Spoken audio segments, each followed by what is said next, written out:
मीटिंगमध्ये काय निर्णय घेण्यात आलेला आहे?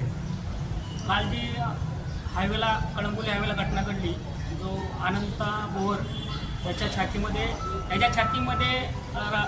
ब्रिजच्यावरून जाणाऱ्या कंटेनरमधून पेट पडली, त्याच्या छातीला आणि हाताला मार लागला आणि त्याला एमजीएम हॉस्पिटलमध्ये उपचारासाठी दाखल केलं. काल ह्या जो साईन पनवेल हायवे, जुना मुंबई पुणे हायवे आणि कळंबोली सर्कल टी पॉईंट आहे आणि मुंब्रा हायवे आहे. हा जो रस्ता आहे तो PWDच्या मालकीचा आहे.